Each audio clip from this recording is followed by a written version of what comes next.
Rebecca Ryan, thank you so much for joining me on the Paesanos podcast. It's really an honor to talk with you today. Oh, thank you for inviting me. It's an honor to be here with you as well. Now, I don't know if you remember, but I first was caught up on your work right after you wrote Live First, Work Second, back in, I believe, 2007 or 8. And you came to the Southern Finger Lakes.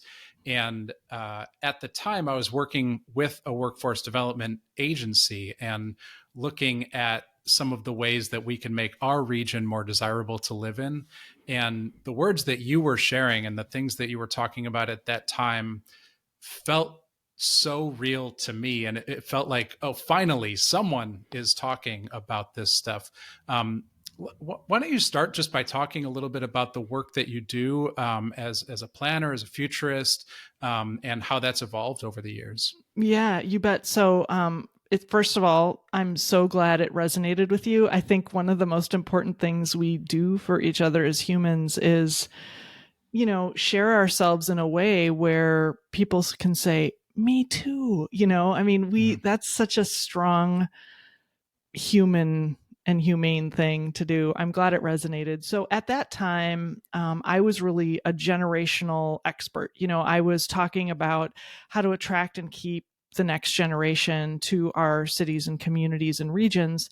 And it was really a script flip of what it had been because, for our parents, you found a job and then you just lived in the place where the job was. And our generation, Generation X, was the first to sort of say, I'd rather pick a place to live and then find a job, where quality of life, quality of community became very important, especially if you had sort of rare and valuable skills, if you were a computer programmer, a member of the creative class, and so forth. So that was a big shift, and I was out there talking about it because it was my experience too, and it was the experience of my generation.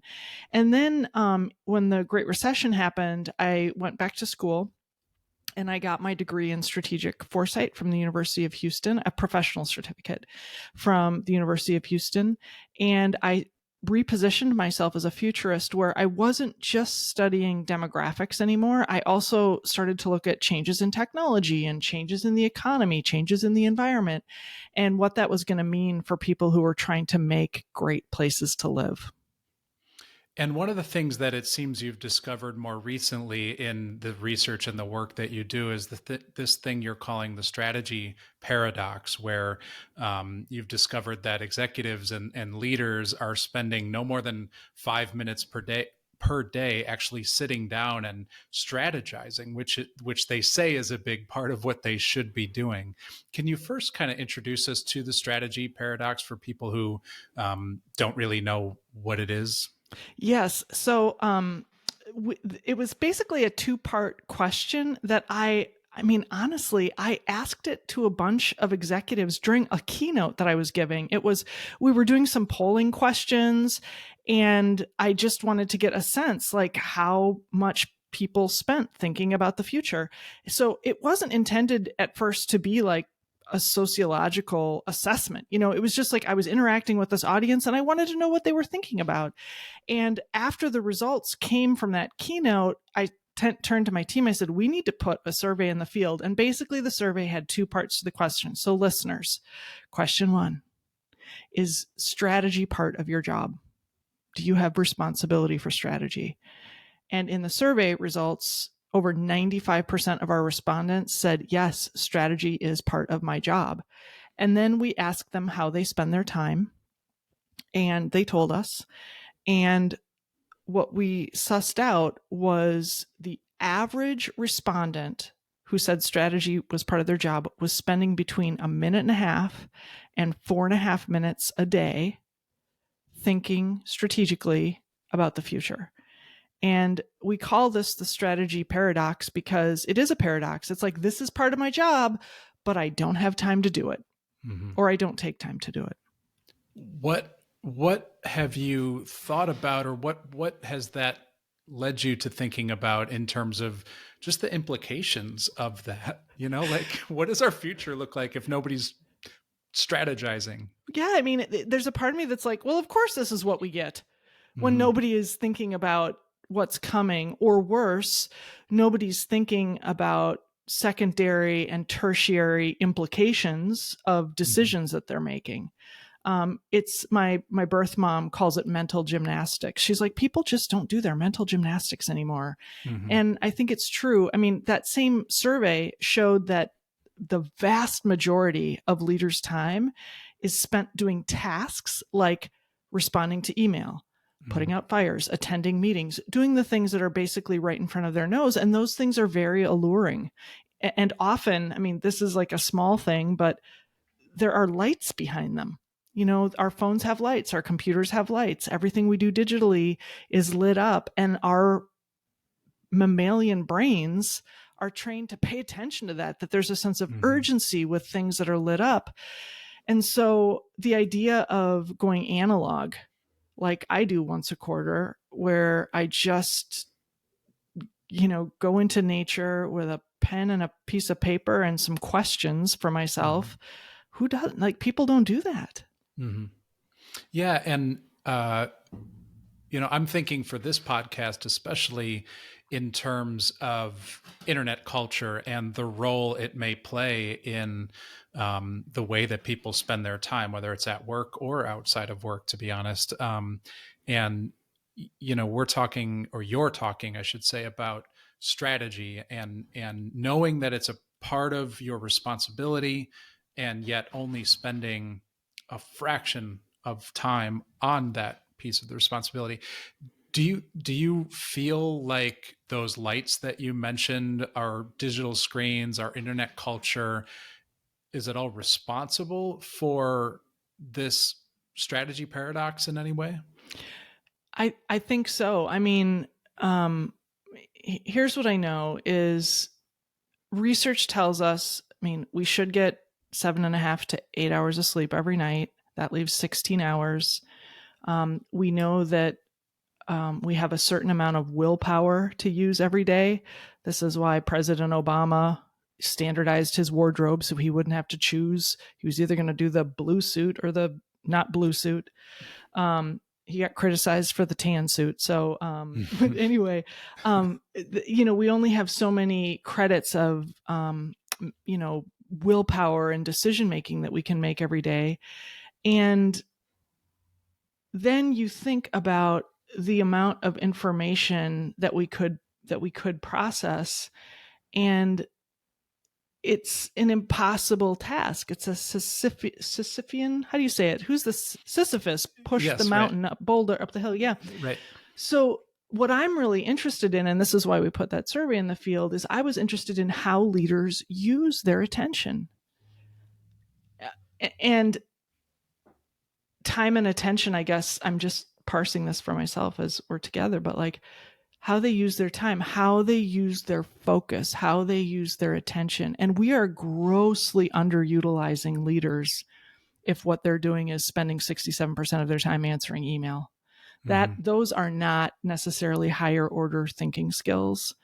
Um, so yeah, I think as the internet has scaled, as the amount of time we spend online has scaled, as the amount of great entertainment scales, Mm-hmm. there's no way we can keep up with it all, and we shouldn't. We should spend the appropriate amount of time thinking about the right things in a useful way. Can I ask you a quick question, Sean? Yeah, When you please. when you describe internet culture, what do you mean by that?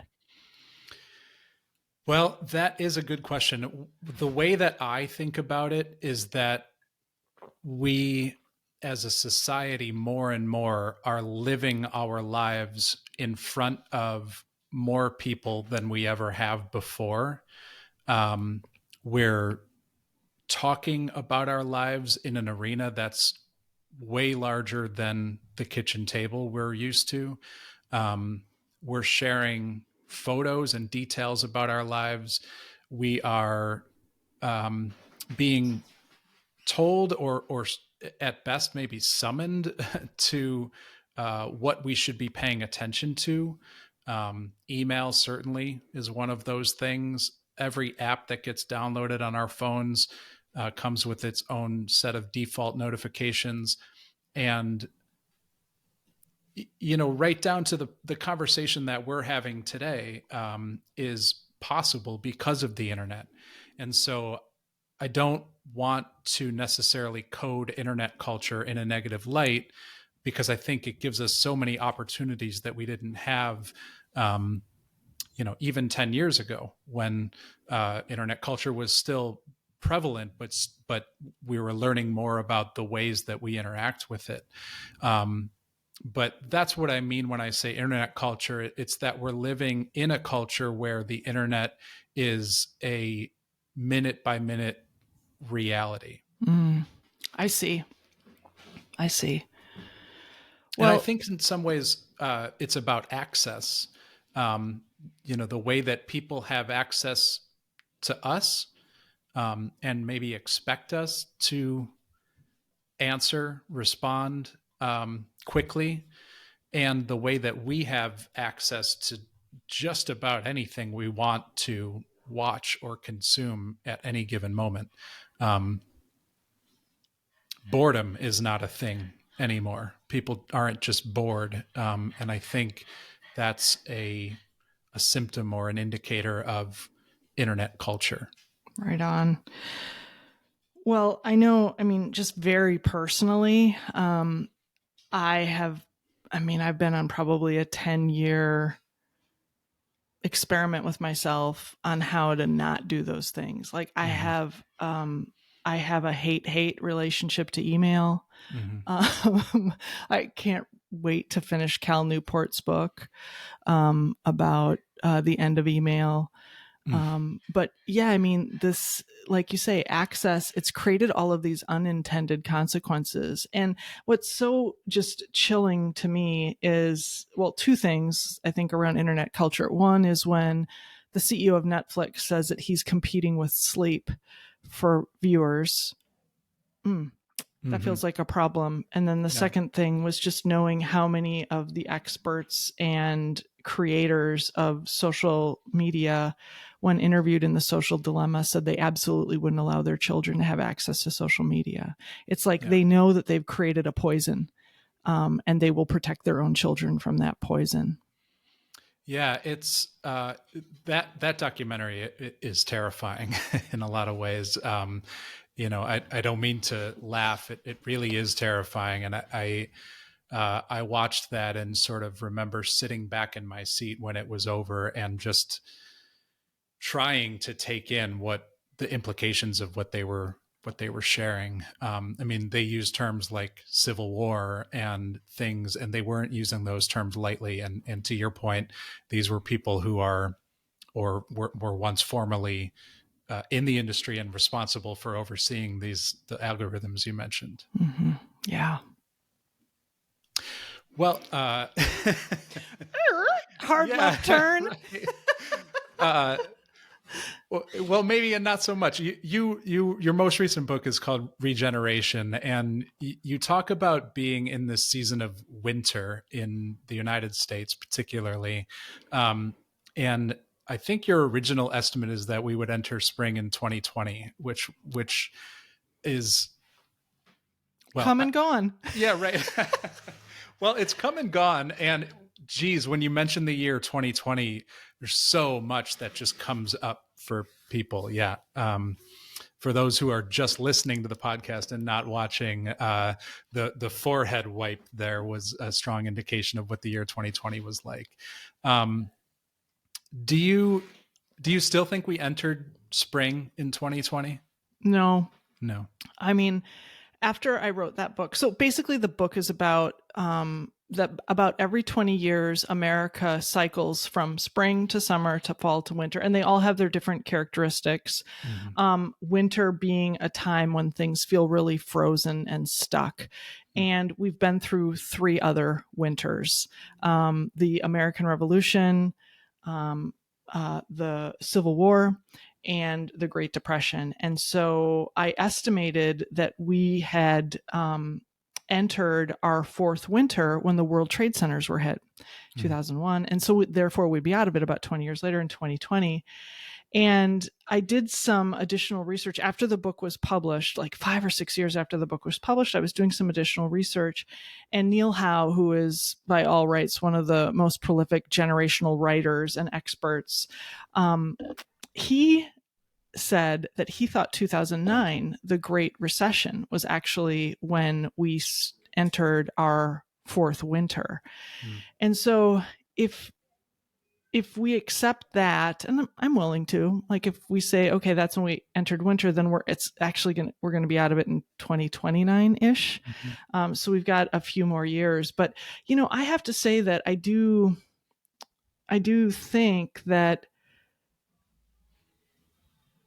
number one, the national news isn't all the news. I heard a longtime BBC reporter say on a podcast last night, she said, let's face it, our job in news is to create fear and desolation. And I thought, well, that's working based on the number of people who now have anxiety or depression disorders. I myself went through a very terrible depression a couple winters ago. So these things are real.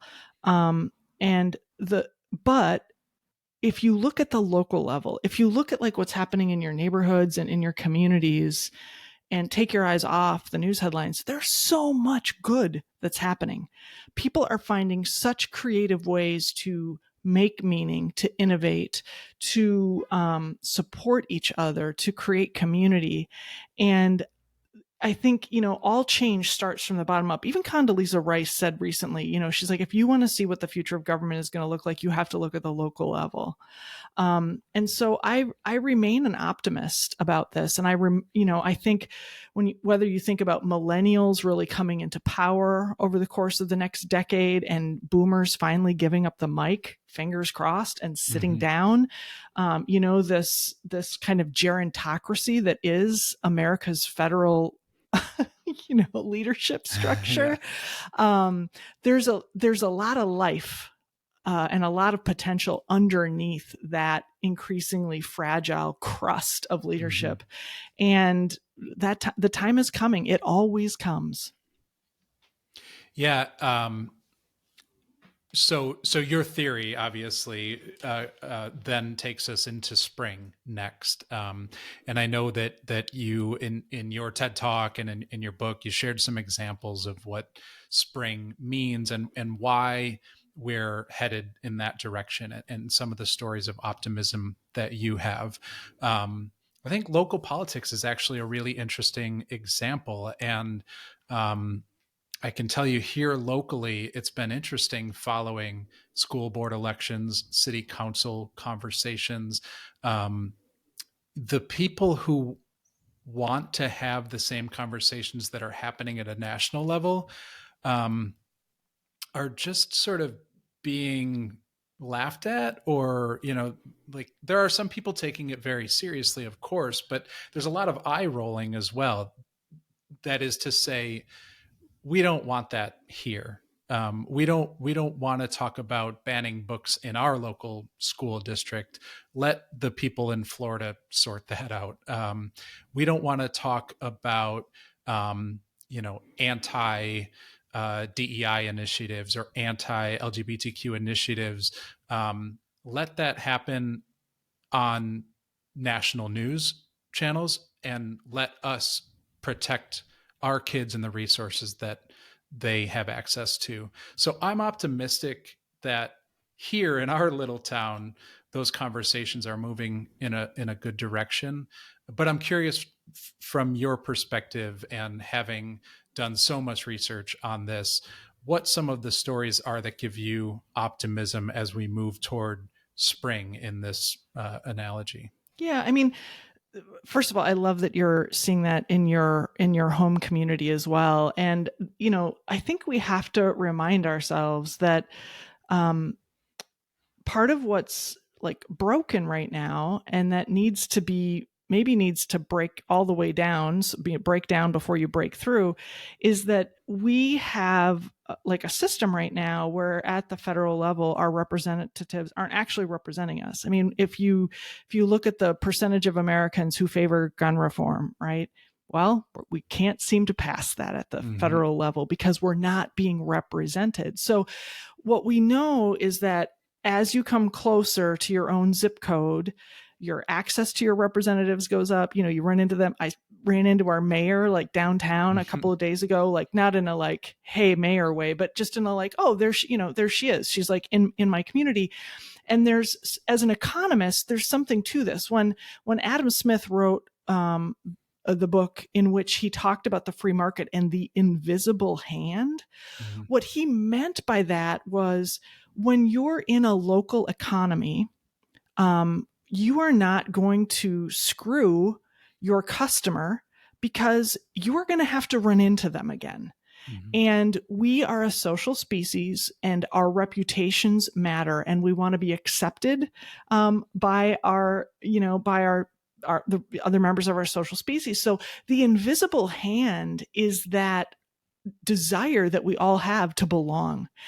And as you get further and further away from where decisions are made, the ability to exercise that invisible hand goes away because you don't know who to be mad at, because it's this power from elsewhere. So yes, at the local level. So some of the things I'm seeing that I'm really excited about are this: for everything that seems to be breaking down, new things are emerging in their place. So as an example, over the last 10 years, 50% fewer people are employed as journalists. Like if you look in the, employee codes, but Axios, as an example, has made a commitment to create these daily newsletters, and they're starting in all the major markets. They also have a national one.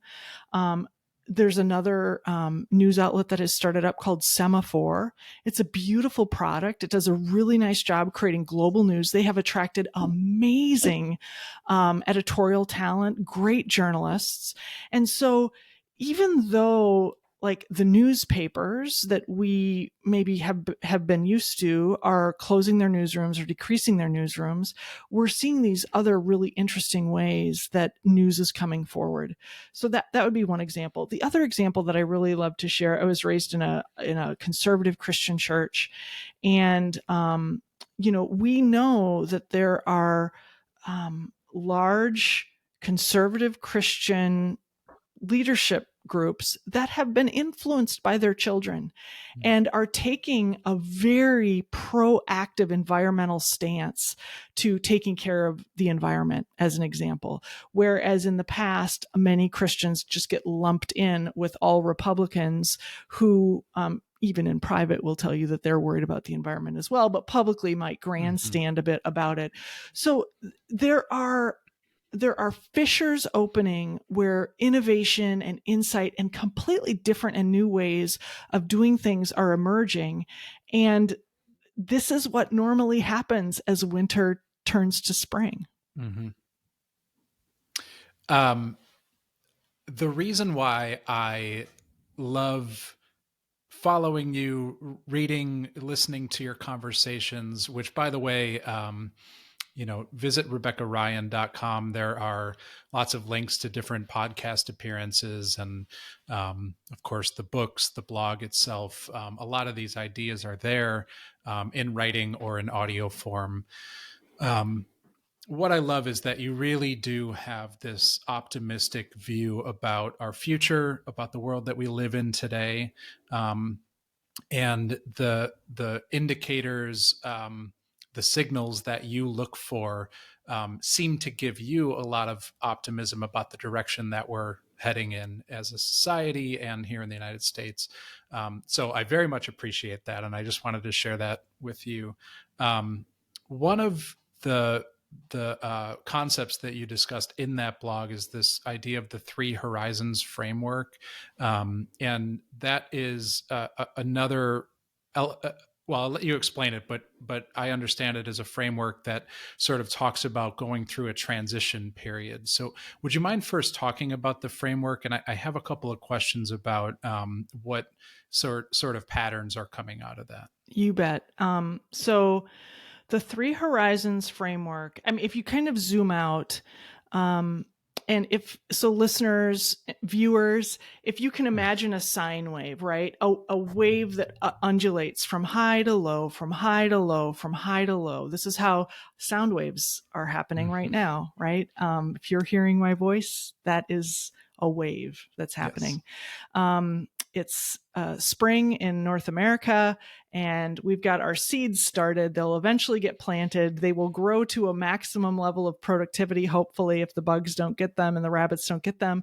We will harvest their fruit. They will die in the fall. We will trim them back. The whole garden will regenerate over the winter, and off we'll go. So there's a rhythm that is very natural, that is up and down and up and down. So this Three Horizons model is really just taking three time horizons and looking at them as waves. So today, whenever you're listening to this, you are living in probably more than one wave of change. But let's take an organization as an example. If an organization or a community hired us to come in and do the Three Horizons workshop, we would start by asking everybody in that workshop, okay, this community today is thriving based on a set of assumptions. Like, what are the assumptions that have made this community what it is today? And we list all those assumptions out. And we ask, okay, will those assumptions be true for forever? And of course, no, they won't be true for forever. At some point, their margin of return will decrease, will be on the bottom edge of that sine wave. Mm-hmm. So then that's horizon one, the horizon we're living in today. Horizon 3, then we visit next. And Horizon 3 is the far future. So maybe we've said that Horizon 3 is 20 years from now. So the question that we ask is, what are the seeds of change that we can already see today that may come to their full fruition 20 years from now? And I may have the time horizon of 20 years wrong for this, but thinking about internet culture, we know that Europe is requiring certain privacy protections for the internet. Those aren't here yet in the United States. Mm-hmm. But I think in 20 years' time, they will be here. In 20 years' time, Google may be broken up. Facebook may be broken up. Amazon may be broken up. Apple may be broken up. The big tech leaders who have driven so much value, but also created some injury in economies and in societies, they won't be in the current form that they're in today. What other seeds of the future are we starting to see? So in that way, we start to imagine how Horizon 3 will unfold over time. Then you get to Horizon 2. Horizon 2 is the near future. Maybe it's the 10-year future. Mm. It crests between the time of today, when Horizon 1 is cresting, and the far future, when Horizon 3 is cresting. And this is the place for entrepreneurs. This is the place to run pilot projects. This is the place where you look at what's happening today and you say, we know that the way we do things today isn't always going to work. Let's run a different experiment based on what we think is going to be happening in Horizon 3. How can we cross that messy middle, cross that chasm between Horizon 1 and Horizon 3? So if Horizon 2 is where the entrepreneurs live, who are like trying to change things, and Horizon 3 is the horizon for the far out visionaries, right? The people who almost seem a little crazy today. Mm-hmm. And Horizon 1 is the people who are currently in power, like they are managing things today. You can kind of see how these three horizons all work independently, but if you zoom out far enough, you can see how your community or your organization can ride all of these waves of change. I love that as a framework, and the way that you described it really gets me thinking about so many timelines, big and small. I think when you described it in the blog, you were talking about living in this time between COVID or pre-COVID and post-COVID, which Horizon 3 would be maybe when it's labeled as endemic and we're just living with it. But for now, we're in this time in between, and that got me thinking about so many opportunities and so many ways that we could ride that second wave, as you just described, to position ourselves to be in a better place when it is endemic. Are there any things that you're doing in your work today to position yourself for a post-COVID world?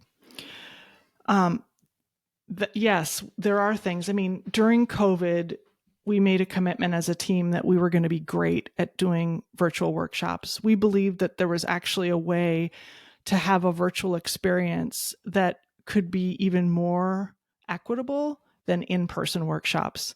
Because, in-person workshops, like, you don't have a chat feature. Right. Yeah.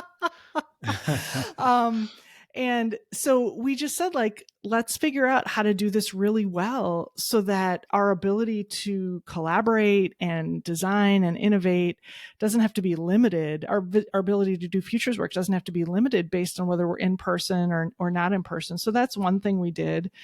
The other thing that I'm doing just very personally, when you were talking about what can we do to ride the wave to the next wave, is I and I know I'm not alone, but I've really rethought and redesigned my life around my relationships, and I know a lot of us have done that. A lot of us have said, "Wow," when faced with the giant billboard that says "You will die," because that's what COVID did for many of us, is like, Mm-hmm. "Oh my God, this is killing people. It's killing Mm-hmm. people I love."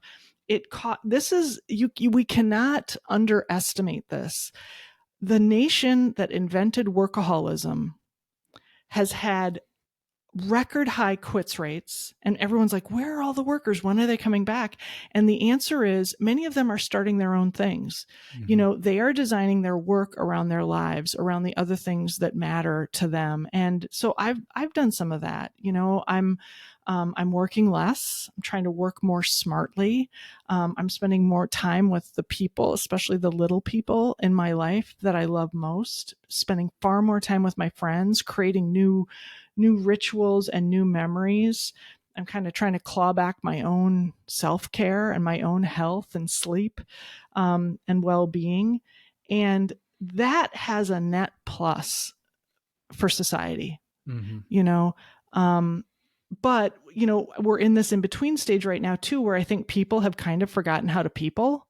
Like we've kind of Yeah. forgotten how to be together. So this summer, I'm going to restart my pink flamingo parties, which is when I put a pink flamingo in my front yard, and my neighbors know because I send around little tear sheets that say, "Hey, bring a dish to pass on these Friday nights." I do one a month.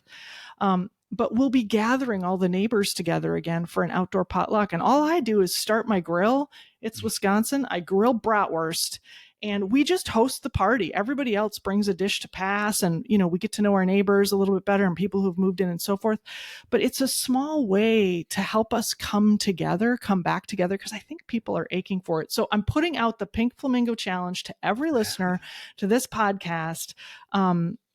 Just get your grill going. And host a neighborhood get together one time this summer or fall, because people are really aching for this.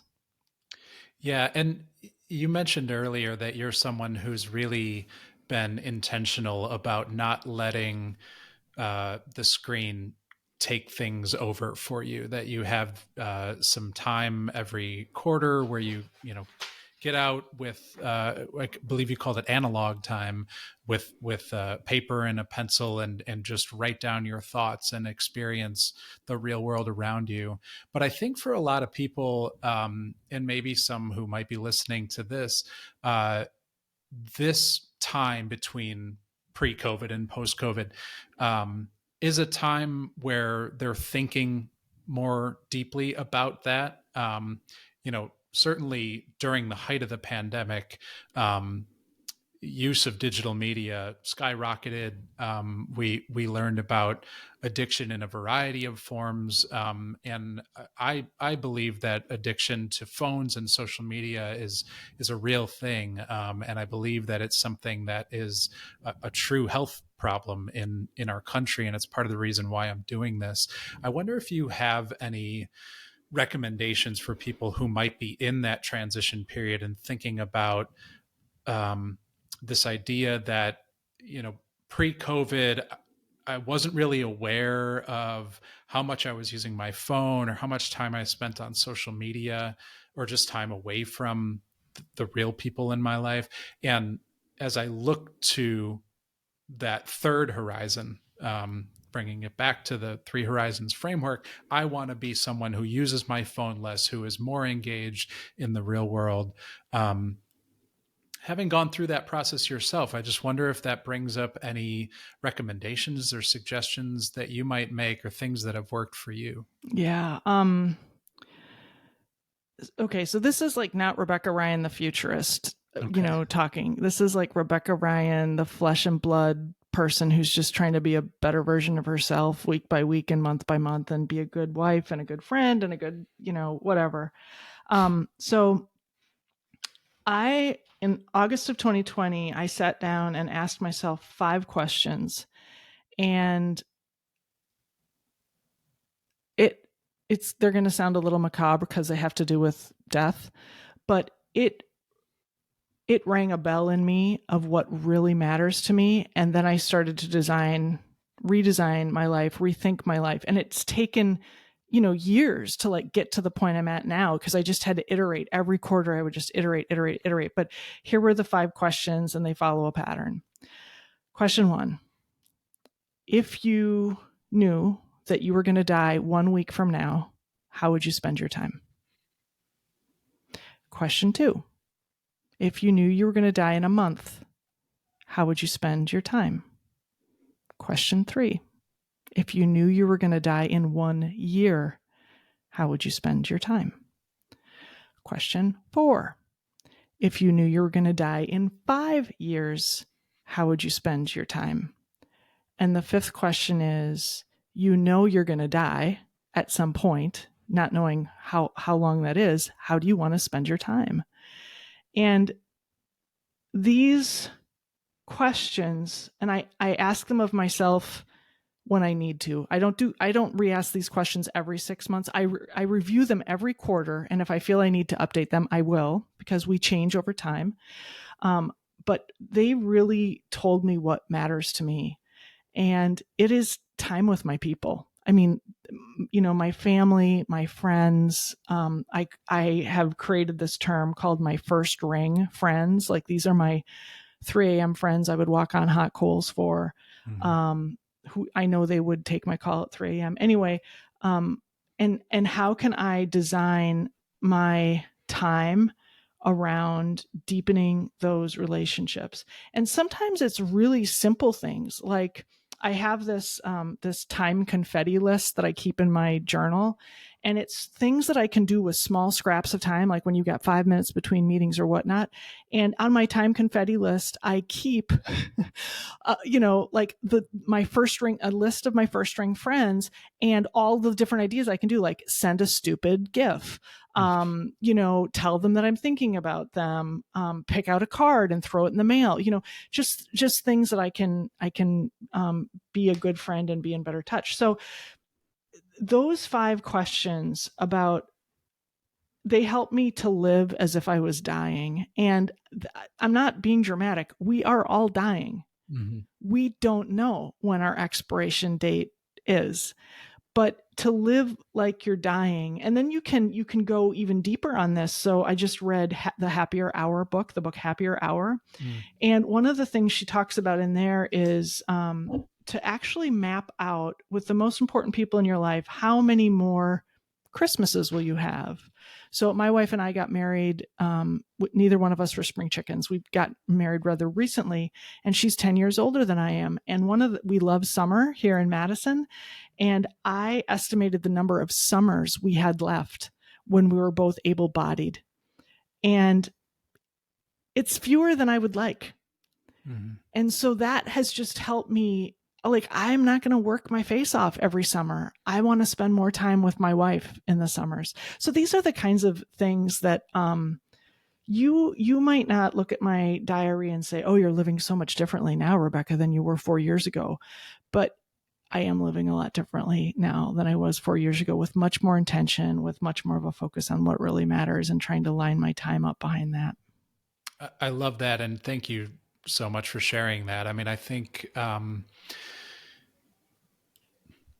that's such an important series of questions, just to think through one time, but to go back to that and to take it to that, that one extra step, feels like such a useful exercise. And I'm first of all, congratulations, and thanks for sharing that. Just because I think it's going to be a useful tool for me moving forward. Oh, I'm Um, glad. Let me know. Let me know how it goes. I will. And you said recently, that one of like the social, you're often paying attention to signals, weak signals, and one of those social signals to you has been, a bit of like an alarm on mental health in this country as a result of the pandemic in many ways.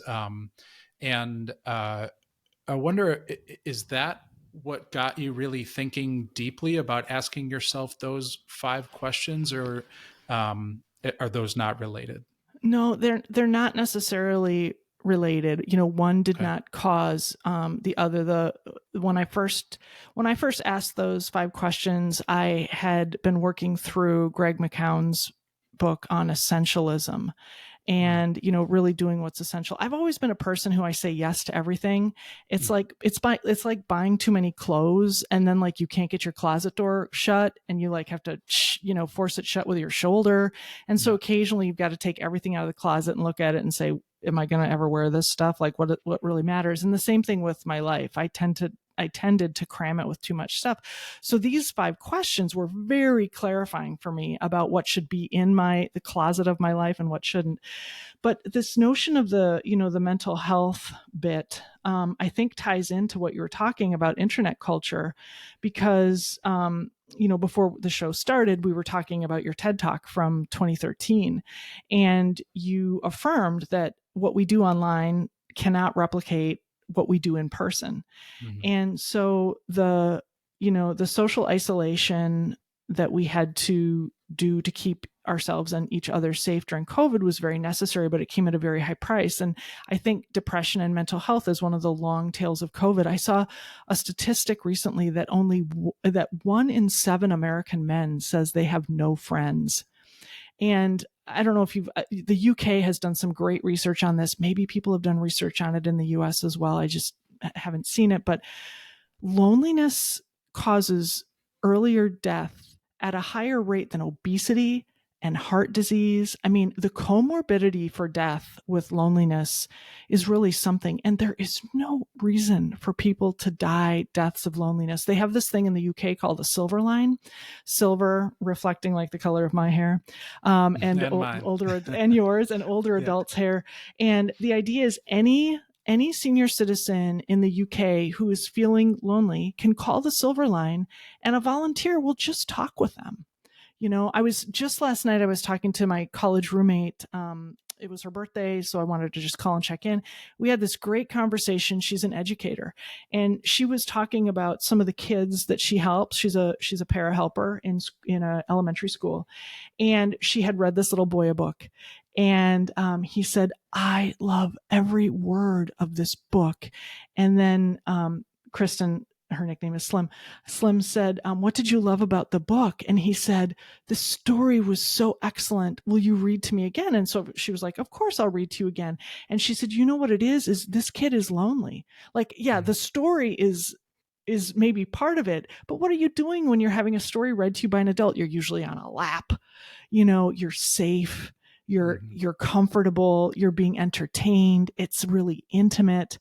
And I mean, I don't know about you, but like we all need that. We all need somebody to take us by the hand, here, here, here, here, Yeah. and to be cared for. So this epidemic of loneliness, I think, is going to be another one of those signals, right? That's going to be a long tail of COVID. Yeah, and that was really the concept of Paesanos. That was a term that Paesano in Italian literally means someone who lives in the same town or the same neighborhood as you. But of course, we use it colloquially to sort of talk about our buds, the people who are our family without being blood related. You know, our paisanos, those are the people that you'd walk through hot coals for, as you said. And also, those are the people who have an effect on us that makes us physically healthier, that makes us mentally and emotionally healthier, as you're describing. Um, and I think too often people turn to Facebook and Twitter and Instagram and they comment on a photo, or even if it's a direct message, even if there is some sort of one-on-one interaction, we don't see the same health implications of that. We don't see the same health benefits of those real world relationships. So I think that's a good place to end. And you know, hearing you talk about what's important to you and those relationships that you've worked so hard to build. And I hope that you're feeling mentally healthier and physically healthier as a result of all of those things. Um, is there anything else that you wanted to add? I know that there's so much that we could have talked about, and there's so much work that you're doing as we look to the future. Is there anything else that you wanted to add? Well, I want to thank you because paisanos, I think, is the word I'm going to start using for my first ring, you know, that my close in circle of people. So thank you for the background on that word.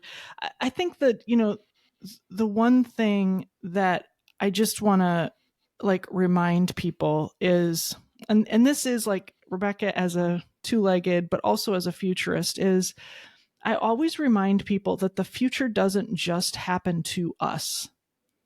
We also happen to the future. And we have agency. You know, we do have agency, even if you feel like you're really stuck, right? In my Zen training, we would say you've got choices. You can change your relationship to what's going on, right? You can leave the situation, you know, or you can accept the situation. But all of those things, we are agents in our own lives and in the futures that we want to create and we want to build. So you know, there's no room for us who want brighter futures to sit back and let somebody else do it. Like, host your own pink flamingo party. Like, it can be that simple. I've written that down, and I plan on it actually. So thank you so much. This conversation has been everything that I hoped it would be, and it's been a real honor talking with you. So thank you so much for your time. You're a generous host. Thank you, Sean.